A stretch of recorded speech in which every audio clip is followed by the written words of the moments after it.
혼자인 듯 살아왔는데 혼자라고 생각했는데 나의 곁에 있는 줄도 모르고 살아요. 행복함에 미소 지을 때 행복함에 웃음 지을 때 당신을 잊고 살았죠.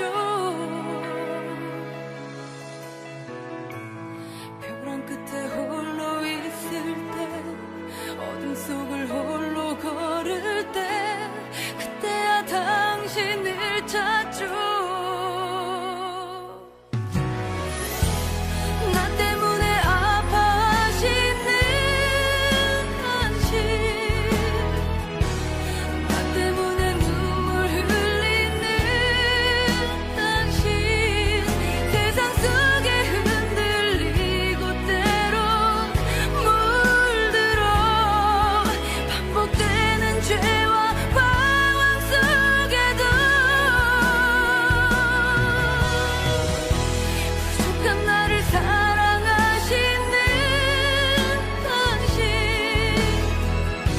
부족한 나를 안아주시는 당신, 사랑하고 사랑하고 사랑합니다.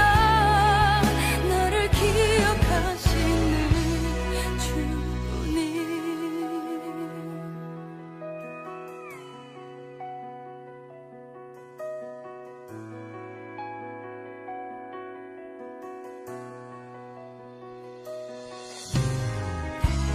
사랑으로 채워주어도 따뜻하게 감싸주어도 당신을 잊고 살았죠. 눈물로만 살고 있을 때 슬픔 속에 살고 있을 때 그때야 당신을 찾죠. 언제나 나와 함께 하시는 당신,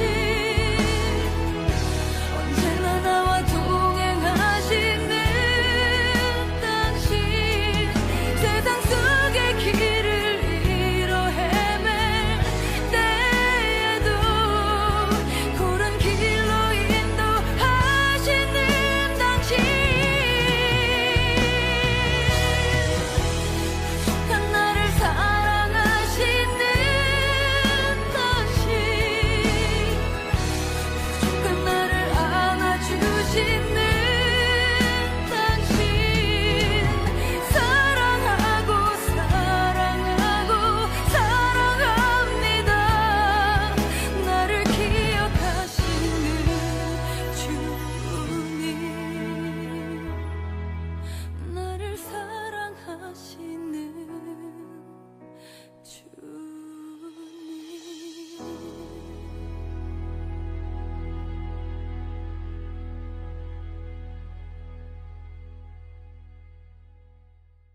사도행전 오늘 8장 4절부터 24절까지 말씀 같이 보았습니다. 사도행전 8장 4절부터 24절까지 말씀, 사마리아의 복음을 전하다, 이렇게 제목으로 되어 있어요. 빌립이 사마리아 성에 내려가서 그리스도를 백성에게 전파했다, 그런 말씀입니다. 이 8장, 사도행전 8장이라고 하는 이 8장이 왜 써있나는 것을 우리가 먼저 알아야 돼요. 이 사도행전 8장이 왜 써있나. 왜냐하면 9장에 사울이 회개를 해요. 사도행전 9장에 회개를 해요. 그 사도행전 9장에 사울이 회개를 하게 되면 이제 이방인들이 전파돼야 되는데, 이방인들에게 복음이 전파돼야 되는데, 사도행전 8장이 그 앞에 있는 거예요. 그러니까 사도행전 8장은 뭐 때문에 있는 거겠어요, 그럼? 이제 9장부터는 사울이 회개를 하게 되고, 회개를 하게 되면 바로 이방인에게 전파돼야 되는데, 복음이 전파돼야 되는데, 이방인에게 복음이 전파되려면 또 10장이 나와야 돼요. 이 10장에는 무슨 내용이 나오냐면, 베드로가 고넬료를 구원하는 장면이 나와요. 베드로에 의해서 고넬료의 가정이 구원받는 장면이 나와요. 그리고 난 다음부터 이제 11장부터는 이제 바울이 전적으로 교회 이제 사도행전에 나오기 시작하는 겁니다. 그러니까 사도 바울이 회개를 하게 되고 9장에, 그리고 10장에 이방인 첫 번째 구원받은 고넬료가 구원을 받게 되고, 그리고 이제 11장부터는 바울의 사역이 계속 이제 이어지려고 하는 그 길이 열어지는 거죠. 그 사울이 전도되기 바로 전에 빌립이 사마리아에 복음을 전파한다는 게 이제 오늘 이 사도행전 8장의 내용이에요. 그럼 사도행전 8장 바로 전에는 무슨 내용이 있어요? 7장에는 스데반이 돌에 맞아 죽습니다. 이게 이제 시대적으로 이어진 건데요. 사도행전 7장에 스데반이 돌에 맞아 죽는 거하고, 그리고 사마리아에 복음이 전파되는 거하고, 그리고 사울이 복음을 받아 예수님을 믿게 되고, 그리고 이방인 첫 번째 고넬료가 구원받게 되는 10장까지 이게 이어져요. 이게 시대적으로 예수님이 십자가 못 박혀 돌아가시고 난 다음에 예수님 십자가 못 박혀 돌아가시고 바로 이어서 뭐가 일어나냐면 부활이 일어나거든요. 예수님 십자가 못 박혀 돌아가시고 난 다음에 바로 이어서 부활이 일어나요. 그죠? 3일 만에 부활했으니까 부활이 일어나고 난 다음에 40일 동안 이 땅에 계시다가 부활 승천합니다. 부활 승천하고 이어지는 그 내용이에요.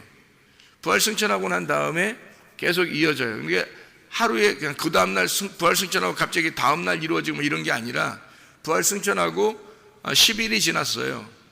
10일이 지나고서 그게 사도행전 2장입니다. 그게 10일이 지나고 사도행전 2장에 오순절 날이 왔어요. 그러니까 50일이죠. 오순절 날 일이 일어나서 성령 충만을 받게 되는 거예요. 그리고 난 다음에 이제 복음이 전파되기 시작하는데 어디까지 10장 바로 전까지 9장까지는 다 유대인들에게만 복음이 전파되는 거예요. 유대인들에게만. 그러니까 10장 전까지는 유대인들에게만 전파되고 복음이 다른 나라 사람들에게 안 된단 말이에요. 이 성경에는. 그리고 난 다음에 10장부터 이제 이방인이 전도되기 시작해요. 그래서 이방인 첫 번째 전도되는 사람이 고넬료. 그리고 11장부터 이제 11장에는 바울을 이방인에게 보내야 될 테니까 거기서 이제 하나님이 성령의 선택을 해야 되겠죠. 바울과 바나바를. 그래서 안디옥 교회에서 선택을 받게 되는 거예요. 11장에. 그리고 이제 바울의 역사가 이제 시작되는 거죠. 이방인에게 복음 전파되는 게. 그게 이제 13장이에요. 그러니까 11장에 바울을 바나바가 데려와서 바나바가 바울을 갖다가 이제 안디옥 교회에 데려와서 성장을 시키고, 그리고 12장에 보면 제자들이 순교당하는 시작이 이제 벌어지게 돼요. 그러니까 흩어지게 되겠죠. 흩어지니까 당연히 13장부터 바울과 바나바가 역사하기 시작하는 겁니다. 이방인에게 나가서. 그러니까 한 곳에 모여 있을 수 없었던 거예요. 순교를 당하니까. 그래서 밖에 나가가지고 이제 전도하기 시작하는데, 바울이라고 하는 사람은 아주 담대한 사람이거든요. 그러니까 이 선교의 중심에 이제 서게 된 거죠. 13장부터. 그래서 바울의 역사가 이제 끝까지, 사도행전 끝까지 이제 이어지는 그런 내용을 우리가 볼 수가 있는 것입니다. 사도행전 2장에 오순절날 성령 충만 받고 난 다음에, 그게 이제 오순절날 성령 충만 받은 것도 예수님의 죽으심과 부활하심과 오순절 성령 충만이 거의 비슷해요. 거의 왜냐면 부활 승천하고 난 다음에 한 40일 지나고 또 10일이 더 지나서 오순절 날이니까 기껏 해봐야 한두 달 정도 이렇게 지난 다음이란 말이에요. 그러니까 예수님의 그 죽으심과 부활하심과 성령 충만은 거의 그 비슷하게 이렇게 이루어지는 사건인데, 오순절날 성령 충만 받고서 이 제자들이 가만히 있었겠냐고요? 아니죠. 복음을 전파하기 시작해요. 근데 복음 전파하는데 구원이 어디에게만 있다고 생각했냐면 유대인들에게 복음이 있다고 생각했던 거예요. 복음을 전파해야 된다고. 그래서 복음을 전파하고 구원을 받게 하는 게 유대인들에게만 전도를 했단 말이에요. 오순절날 3,000명 구원받은 것도 다 유대인이에요. 이방인 하나도 섞이지 않았습니다. 이방인들이 섞인 게 아니라 유대인들이 이방 나라에 살다가, 교포로 살다가 자기 나라에 와서 예배드리러 왔다가 전도받은 거예요. 그게 사도행전 2장에 성령 충만 받은 게. 그러니까 이 성령 교인이 3,000명 예루살렘의 교회가 되었다는 것이 다 유대인들입니다. 그러니까 이방 백성들이 없어요. 구원받은 게. 그게 어느 정도까지 이루어지냐면 이렇게 이루어지는 거예요. 다니엘서 9장에 보면 71회가 나오죠. 다니엘서 9장에 71회가 나와요. 그게 이제 굉장히 큰 그 예언의 말씀인데 71회에서 마지막 한 일회가 남아요. 마지막 한 일회. 이게 앞에가 쭉 지나고 마지막 한 일회가 남는데 그게 성경을 이제 연구하는 사람들의 여러 가지 그 뭐 학설이 있는 거예요. 그 중에서. 근데 복잡한 학설이 굉장히 많아요. 뭐 이렇게도 세대주의적으로 뭐 해석을 하고 역사주의 전천후설 해석을 하고 뭐 세대주의 전천후설 해석을 하고 무천후설 해석을 하고 뭐 해석하는 게 굉장히 많아요. 그런데 간단한 얘기입니다. 그렇게 복잡하게 돼 있는 게 아니에요. 너무 복잡하면 뭐 그 수학적으로 막 이렇게 숫자적으로 계산해 가지고 나오는 성경이라면 얼마나 복잡하겠어요. 그렇게 이제 세대주의에서 그렇게 해석을 해내는데 참 해석하는 것도 대단해 진짜. 그런데 복잡한 게 아니라 그게 이제 이렇게 되는 거예요. 71회가 이렇게 쭉 다 지나는데 마지막 한 일회가 남아요. 한 일회가 남는데 다니엘서 9장에 보면 그 중간에 한 일회가 7년이거든요. 그러니까 7일 한 일회가 7일이란 말이에요. 일주일을 말하는 게 한 일회라는 거예요. 근데 그 한 일회 7일 중에 그 중간에 그 왕이 죽는다 이렇게 말이 나와요. 그게 이제 메시아가 와서 죽는다. 그게 다니엘서 9장의 그 핵심이에요. 그러니까 한 일회라고 하는 그 일주일 사이에 그 중간이니까 3일 반이란 말이에요. 일주일이니까 3일 반. 요 3일 반을 3년 반이라고 이제 해석을 할 수 있는 거예요. 3년 반. 왜 그러냐면 1일을 1년으로 계산한단 말이에요. 성경에서는 1일을 1년으로 1년이 1일로 계산하고요. 그래서 하루가 1년이고 1년이 하루고 하루가 1000년이 돼요. 그래서 하루 1년 1일 1년 1000년 같은 거예요. 이게 성경의 해석법은. 그러니까 하루가 1000년 같고 1000년이 하루 같다. 그러면 2000년인 거예요. 그게 이틀인 거야. 그래서 예수님이 사마리아 그 지역에 사마리아 여자 그 구원하고 난 다음에 사마리아에 며칠 동안 있죠? 이틀 동안 있어요. 그러니까 이게 이틀을 왜 괜히 있냐면 하루가 1000년이고 1000년이 하루기 때문에 이틀이면 2000년이에요. 그러니까 이방 땅에 2000년 동안 있겠다는 그런 사인이 되는 거예요. 이게 표적이에요.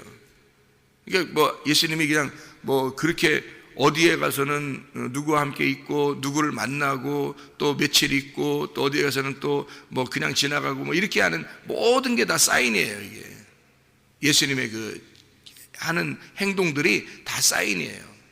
사인이라고 하는 거는 이게 손가락인 거죠. 손가락. 사인이라는 게 이게 손가락이에요. 손가락. 사인이라는 게 표적 이렇게 해서 이게 보여주는 거예요. 보여줘요. 그래서 저쪽에 이제 태양이 있잖아요. 태양이 그러면 야 햇빛 좀 봐라. 그러면 햇빛을 가리키는 거예요. 그러면 사람들이 햇빛을 봐라 그러는데 햇빛을 봐야 되는데 뭘 봐요? 햇빛을 봐라 하는 그 손가락을 보잖아요. 이 손가락을 보면 햇빛이 이제 손가락에 가리키는 데가 저기 햇빛이잖아요. 그러면은 별빛을 봐라, 달빛을 봐라 할 때 손가락으로 이렇게 가리키잖아요. 그럼 별빛을 보고 달빛을 봐야 되는데 손가락을 보는 거예요, 사람들이. 이게 표적인데, 이 표적을 보는 것은 이유가 있어요. 저쪽을 보라는 얘기거든요. 저쪽을 보라고 손가락을 해주는 거예요. 이게 표적이라는 거예요. 표적과 기적이라는 게 없는 게 아니에요. 지금도 표적과 기적이 일어나요, 여러분. 가정마다. 그러니까 병도 고쳐질 수 있는 거고요.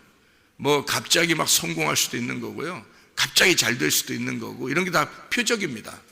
그런 표적과 기적이 일어나요. 그게 무시되는 게 아니라 그게 뭐 잘못됐다 이런 의미가 아니에요. 근데 사람들은 그 표적만 바라본다는 거지. 문제는 뭘 보라고 그러는 거냐면 저쪽에 있는 태양을 보라고 저쪽에 있는 달과 별 보라고 손가락으로 이렇게 가리키는데 사람들은 손가락만 쳐다보고 있는 거예요.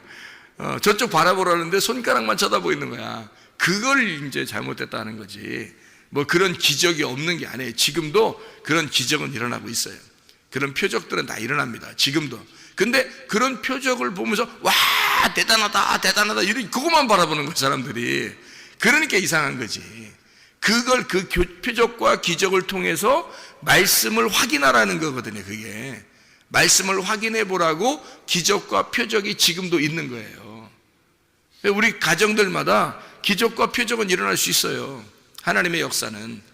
그런데 그것만 바라니까 그런 거예요. 말씀을 보라고, 말씀을 확인하라고, 그거를 말씀이신 하나님이 이렇게 살아있다고 그걸 설명해 주려고 한 건데, 그 손가락을 보여준 건데 손가락만 쳐다보고 앉아있다는 거예요, 사람들이. 그러니까 안 되는 거죠. 성경에서는 그거를 경계하는 겁니다. 그러니까 그게 잘못됐다 이런 의미가 아니라, 손가락도 필요하죠. 가르쳐 줘야 되니까 저쪽을 보라고. 그래서 그 손가락이 있는 거예요. 근데 사람들은, 대부분 사람들이 교회 다녀도요 손가락만 바라보는 거예요. 진짜를 안 봐요. 진짜는 뭐 멀리 있으니까, 비치니까 안 보이니까. 말씀은 막 읽어야 되고, 이건 또 뭐 들어야 되고, 또 뭐 이걸 깨달아야 되고, 막 많이 복잡하니까 그냥 손가락만 보는 거예요. 손가락만 달라는 거예요. 손가락만 쳐다보고 있는 거예요. 그러니까 문제가 생기는 겁니다. 성경은 말씀을 이루기 위해서 중간에 이런 걸 써놓는 거예요. 사도행전 8장 같은 것도. 이게 다니엘서 9장을 제가 왜 금방 사도행전을 읽으면서 왜 다니엘서 9장을 끄집어냈느냐면, 다니엘서 9장의 예언이 사도행전으로 이어지는 거거든요, 이게. 그래서 이게 다니엘서 9장이 중요한 예언인 거예요. 예수님께서도 다니엘서를 예를 들면서 마지막 때는 이렇게 될 것이다, 이제 그런 얘기들을 해요. 그게 다니엘서에 있는 이야기들이에요. 그래서 성전이 무너지는 것도 다니엘서를 끄집어내서 설명을 해요. 이게 예수님이요. 그러니까 다니엘서의 그 예언은 굉장히 중요하다. 자, 다니엘 얼마나 중요하냐면, 1일이 1년이고 1년이 1000년이고, 제가 얘기하는 1000년이 하루고 하루가 1000년이라 이렇게 얘기했잖아요. 그죠? 그러니까 예수님의 그 이틀을 유하시는 것도 2000년을 설명하는 거고요. 그리고 강도 만난 자를 이제 주막에 데려다 놓고 뭐 이렇게 고쳐주고 이러잖아요. 나중에 와서 뭐 이제 치료해 주리라, 이제 갚아 주리라 막 하면서 그런 얘기도 하고 그러잖아요. 거기에 2데나리온을 갖다가 주면서 그래요. 2데나리온. 데나리온이 하나, 왜 일부러 예수님이 비유를 들어서 얘기하는 건데, 생각을 해보세요. 비유를 들어서. 아니, 비유를 들어 얘기하는데 그 주막주 주인에게 2데나리온을 주면서 내가 부비가 더 들면 더 나중에 올 때 더 준다고 그래. 생각을 해보세요. 2데나리온이 얼마인 줄 알아요? 예? 2데나리온이? 아니, 강도 만난 자가 지금 반 죽어 있는데 거기다가 지금 주막에다가 맡겨놓으면서 내가 나중에 올 때 내가 갚아주리라. 그래, 그 나중에 오는 게 언제면 재림 때예요. 재림 때. 근데 그 재림 때 온다고 그러면서 세상에 2데나리온 주면서, 얘기할 때 내가 말이야, 100달란트를 내가 주리라. 그러면 1달란트가 6000데나리온이에요. 1달란트가. 그러면 뭐 얘기로 하는 거니까, 우리 같으면 얘기로 100데나리온을 주리라 주면서 말하기를, 내가 나중에 올 때 부비가 더 들면 더 주겠다, 이렇게 할 수도 있잖아요. 1데나리온에 6000데나리온, 한 달란트가 6000데나리온이니까 어마어마한 돈이거든요. 10달란트만 돼도요 굉장합니다. 6000데나리온이라는 말은 뭐냐면요, 6000데나리온, 6000일 동안 일해서 버는 남자 노동자 월급이에요. 그러니까 6000일 동안 일하는, 한 데나리온이 그 정도 돈이에요. 한 달란트가 그 정도 돈이에요.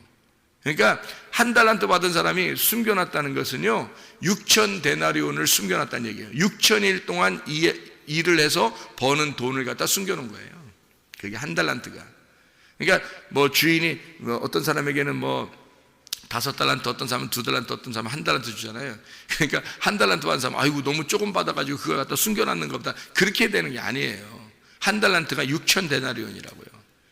그러니까 1데나리온이 하루의 품삯이에요. 지금으로 말하면 요즘 돈으로 말하면 한 남자가 한 10만 원 받는 거, 이런 정도예요. 하루에 10만 원 받는 거.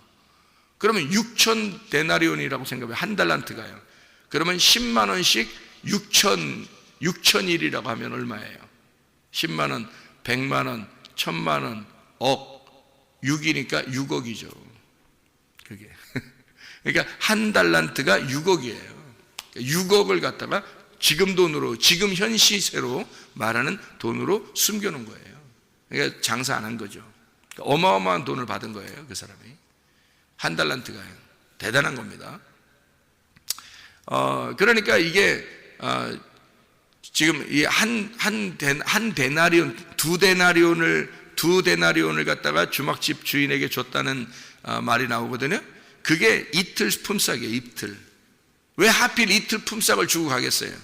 이틀 후에 오겠다는 얘기예요. 이틀 후에 오겠다. 2000년입니다. 그게 하루가 1000년이고 1000년이 하루이기 때문에 그런 거예요. 그래서 이틀 품삯을 줄 테니까 내가 요게 더 들면 내가 다시 올 때 주겠다는 거예요. 그게 이틀 품삯이에요. 두 데나리온이. 그러니까 그게 2000년을 사인으로, 손가락으로 설명해 주는 거예요. 그게 주님 오실 때 다 됐어요. 사실은요. 주님 오실 때 다 됐고 거의 막바지입니다. 지금이. 교회가 핍박당하는 것은 당연한 거고요. 당연히 마지막 때에 기독교인들이 살아가는 건 힘든 겁니다. 당연히 지금 시대가 딱 마지막 때예요. 얼마 못 가요, 이거. 여러분, 이 성경의 사인은요 정확합니다. 그래서 이 손가락으로 가리키는 이 표적과 기적은 정확해요. 그러니까 이게 그대로 이루어지는데, 다니엘서 9장에 나오는 마지막 한 이레에 중간에 메시아가 죽어요. 그게 3년 반이에요. 그게 3년 반. 그러니까 한 이레에 3일 반이죠. 3년 반입니다. 그러니까 예수님이 오셔가지고 하나님의 일을 하려면 며칠 동안 해야 돼요. 그러니까 하나님의 일을 3년 반 동안밖에 못 하는 거예요. 정해져 놓고서 왔으니까, 성경에 다니엘서 9장에 정해놓고 왔으니까 더 하려고 해도 할 수가 없어요. 예수님은 딱 그 기간을, 시간을 알아요. 그래서 언제쯤 죽는다, 언제쯤 내가 십자가에 매달려야 된다, 그걸 알아요. 그래서 그 전에는 십자가에 죽을 수도 없어요. 그 전에는. 그래서 그 전에는 잡으려고 해도 딴 데로 가시잖아요. 피하고 그러잖아요. 근데 딱 자기 죽는 그 해에 6월절 날이 오게 되니까 그때는 예루살렘에 일부러 들어가요. 그러니까 제자들이 물어봐요. 아니, 지난번에도 저 사람들이 죽이려고 하는데 안 잡히시는데 왜 이번에는 또 들어가셔서 잡히려고 그러셔요? 지금은 왜 또 들어가시려고 해요? 그러니까 내 때가 다 됐다 딱 하잖아요. 왜 그러냐면 시간이 딱 된 거예요. 3년 반이. 주님은요 시간을 딱 정해놓고서 이 세상을 시작한 거예요. 하나님은. 그래서 하나님은 정해놓은 시간이 있어요. 하나님의 시간이. 그 하나님의 시간을 카이로스라 그래요. 우리들 시간이 아니라 하나님의 시간을 절대 늦추지 않습니다. 정확하게 맞춰서 일을 이루어요. 여러분에게도 하나님의 그 시간들이 있어요. 여러분에게도. 그럼 하나님의 시간은 절대적으로 늦춰지지 않습니다. 하나님의 시간에 절대 여러분을 반드시 구원해야 되겠다 그러면 그 시간을 절대 늦추지 않아요. 그 시간에 딱 맞춰서 합니다. 그러니까 고통받아도 힘들어도 기다려야 돼요. 왜냐하면 주님께서 자기 시간에 우리를 구원하기 때문에 그래요. 자기 시간에. 그러니까 사람들이 나는 오늘 이렇게 됐으면 좋겠는데, 오늘 치료받았으면 좋겠는데, 오늘 이렇게 됐으면 좋겠는데, 이렇게 하는데 하나님의 적당한 시간이 있어요. 하나님이 우리를 다루시기 위해서. 욥이요, 그날 막 고통을 받는 그날, 그 다음날 금방 다 회복됐어요? 아니에요. 계속해서 친구들을 괴롭히고 그렇게 하고 나중에 하나님까지 나타나잖아요. 그렇게 계속 그 기간이 있어요. 그게 욥기서 1장부터 시작을 해가지고 42장까지 쭉 가는 거예요. 그 다음에 42장에 돼서 하나님이 나타나서 회복을 시키는 거예요. 그 기간, 하나님의 시간이라는 게 있어요. 욥은 이런 컨셉이다라고 해서 그렇게 고통받다가 하나님의 시간에 정확하게 구원하는 거예요. 마찬가지로 사람들에게도 다 하나님께서 정한 시간이 있어요. 하나님이 정한 시간, 그 시간에 정확하게 맞게 오셔서 여러분을 구원도 하시고 치료도 하시고 여러분이 세우시기도 하시고 회복시키기도 하시고 다 다시 일으켜 주시고 그러는 거예요. 하나님의 시간에. 그러니까 하나님의 시간, 하나님께서 하시기 때문에 우리는 기다려야 되는 거죠. 그래서 너희는 가만히 있어, 하나님께서 일하심을 너희가 기다려라, 그러는 거예요. 우리가 너무 앞서 나가지 말라. 말씀보다 너무 앞서 나가면 다른 불을 드리는 거예요. 하나님의 여호와의 불을 받아야 되는데 우리가 너무 앞서 나간단 말이에요. 말씀보다 너무 앞서 나가면 안 된다는 거죠. 그래서 그 3년 반 동안 예수님께서 일하시고 딱 돌아가시고요, 부활하시고 승천하십니다. 그리고 성령 충만이 이제 일어나요. 그 3년 반 기간 동안 다 일어나는 거예요, 이게. 그리고 난 다음에 거기서부터 3년 반이 남았잖아요. 한 일회에서 반에 중간에 메시아가 죽고 부활하고 승천하는 것까지 다 중간에 다 일어나는 거거든요. 여기서 3년 반이 또 남잖아요. 이 3년 반이 남은 요 기간 동안이 무슨 기간이면 유대인들 전도하는 기간이에요. 자기 백성들을. 그게 다니엘서 9장에 고스란히 예언돼 있어요. 다니엘서 9장에. 거기서는 이방인들이 구원받으면 안 되는 거예요. 그래서 사도행전 2장부터 오순절날 일어난 다음부터요, 바로 유대인들이 계속 전도가 돼요. 유대인들이 계속 전도되면서 어디까지 전도가 되냐면 9장까지 전도가 되는 거예요. 그때까지가 3년 반인 거예요. 그리고 딱 고넬료가 구원받는 시점이 온 거야. 그러니까 베드로는 가기 싫지만 예수님은 그 시점이 딱 됐잖아요. 3년 반이 딱 됐단 말이에요, 이제는. 그래서 베드로를 갖다 고넬료 집에 보내는 거예요. 이제 시간이 됐으니까 네가 가서 전도해라는 거예요. 그게 고넬료가 구원받는 그 시점이 딱 3년 반이 지나는, 그래서 71회가 완전히 완성되는 때예요, 그때가. 그러니까 그 시기는 언제냐면 이게 사도행전 7장에 스데반이 설교하고 스데반이 죽어요. 그리고 사도행전 8장에 사울이 교회를 핍박하고 더 사마리아가 전도가 돼요. 그때까지도 전도가 돼요. 그래도 거기서 전도되는 사람들 다 이스라엘 사람들이에요. 구원받는. 그러니까 유대인들이죠. 그리고서 9장에 사울이 이제 회개를 하게 되거든요. 요때까지다. 요때까지. 그러니까 여기 고넬료가 구원받는 10장, 사도행전 10장까지가 사도행전 7장부터 10장까지가 같은 해에 일어나는 거예요. 같은 해에. 마지막 그 3년 반이 완전히 차는 그때쯤 다 일어나는 거예요. 그리고서 왜냐면 그 마지막에 고넬료가 구원을 받아야 되니까 그게 이방인의 시작이니까 71회가 딱 마치는 그 시점이라고 여기가. 그러니까 그 시점이 어떻게 돼요? 순서가요? 스데반 죽고 사울이 구원받고 고넬료가 구원받는 그 시점이 같이 동시에 일어나는 거예요. 그게 이제 예수님만 시간 아는 거니까 그 71회가 그때 딱 마치는 거죠. 그러니까 이방인 스데반이 마지막 순교자예요. 그러니까 71회의 마지막 순교자. 그리고 빌립이 이제 사마리아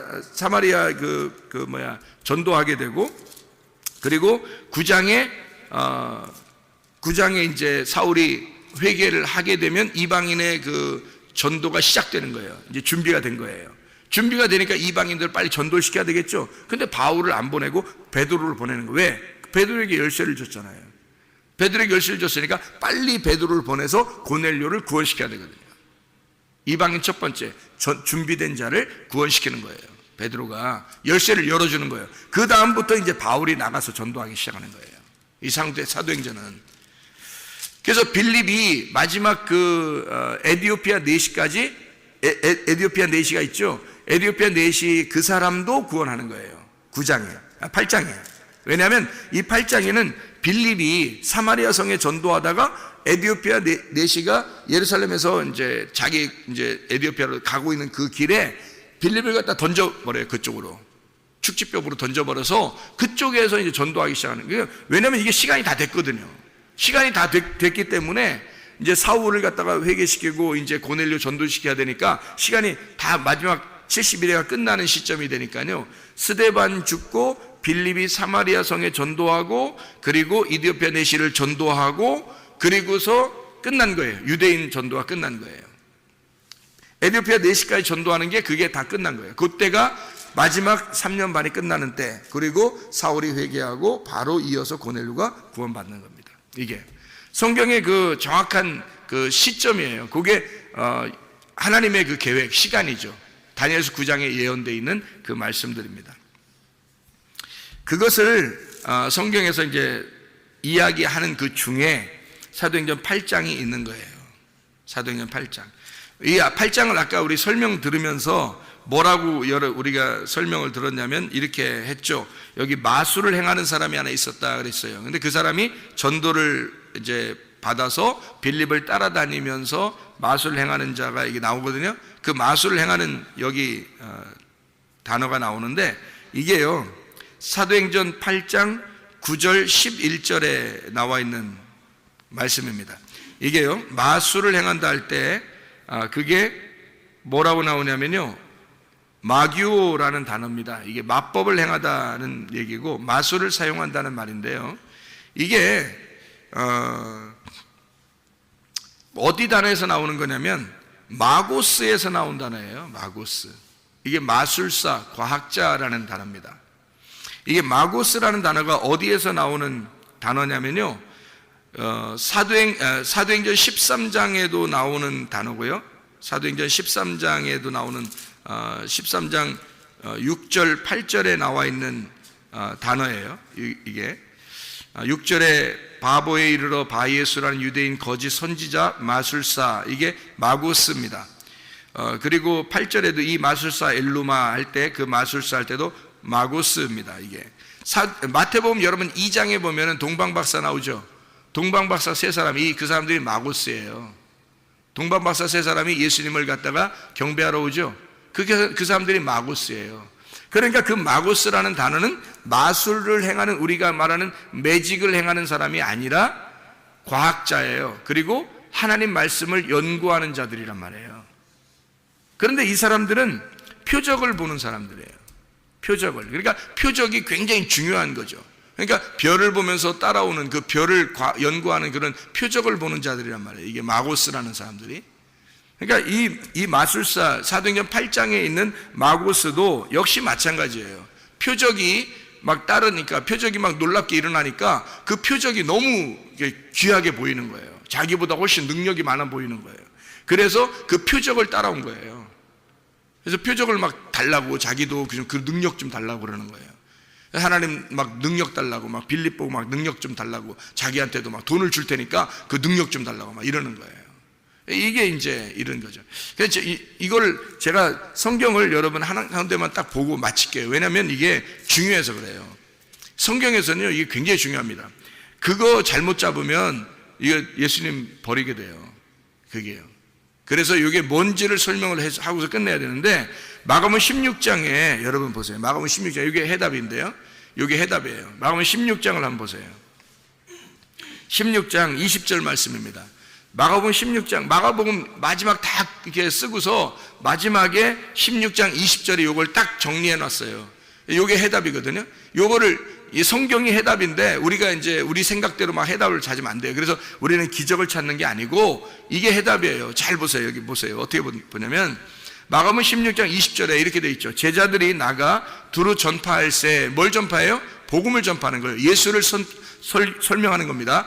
예수를 설명하니까 주께서 함께 역사하사 그 따르는 표적으로 말씀을 확실히 증언하시니라 그랬잖아요. 이게 무슨 말이냐면요, 표적이 중요한 거예요, 말씀이 중요한 거예요. 말씀이 중요한 거예요. 그래서 말씀을 증명하려고 이런 손가락이 필요했던 거예요. 말씀을 증명하려고. 그러니까 말씀을 위해서 표적이 잠깐 필요한 거예요. 근데 사람들은 뭘 원해요? 기적을 원해요. 표적을 원한다고. 그거 해달라고 하는 거예요, 사람들이. 근데 그거 아니라고요. 그거는 있어도 되고 없어도 되는 거야. 그건 있어도 되고, 말씀으로 구원받는 거거든요, 여러분. 말씀이 중요해서 그것 때문에 그거를 설명하려고 표적이 잠깐 필요했던 거예요. 근데 사람들은 말씀 원하지 않아요. 표적을 원하지. 그게 이제 잘못된 신앙이라는 거예요. 그게 마술을 부리는 거예요. 그게 마술이고 그게 거짓 선지자인 거예요. 그게. 그런 걸 원하면 안 돼요, 여러분.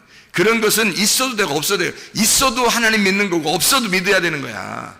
그래야 진짜 믿는 거지. 하나님 말씀으로 오늘도 충만하시기를 바랍니다. 기도하겠습니다.